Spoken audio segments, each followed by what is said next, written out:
पांडवों ने 12 वर्ष वनवास और एक वर्ष का अज्ञातवास समाप्त होने पर जब प्रतिज्ञा के अनुसार अपना आधा राज्य मांगा, तब दुर्योधन ने आधा राज्य तो क्या, तीखी सुई की नोक जितनी जमीन भी बिना युद्ध के देनी स्वीकार नहीं की।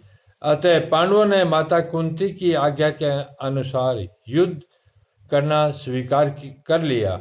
इस प्रकार पांडवों और कौरवों का युद्ध होना निश्चित हो गया और तदनुसार दोनों ओर से युद्ध की तैयारी होने लगी। महर्षि वेदव्यास का धृतराष्ट्र पर बहुत स्नेह था। उस स्नेह के कारण उन्होंने धृतराष्ट्र के पास आकर कहा कि युद्ध होना और उसमें क्षत्रियों का महान संहार होना अवश्य भावी है, इसे कोई टाल नहीं सकता।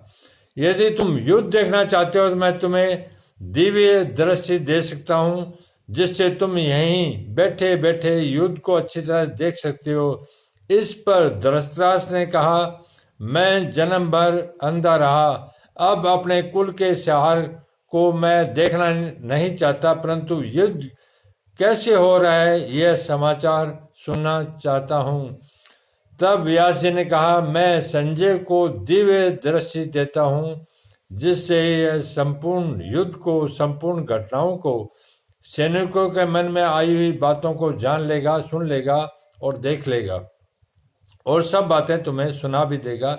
ऐसा कहकर व्यास जी ने संजय को दिव्य दृष्टि प्रदान की। निश्चित समय के अनुसार कुरुक्षेत्र में युद्ध प्रारंभ हुआ। 10 दिन तक संजय युद्ध स्थल में ही रहे।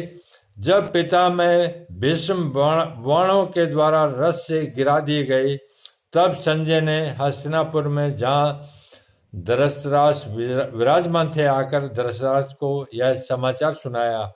इस समाचार को सुनकर धृतराष्ट्र को बड़ा दुख हुआ और वे विलाप करने लगे। फिर उन्होंने संजय से युद्ध का सारा वृत्तांत सुनाने के लिए कहा।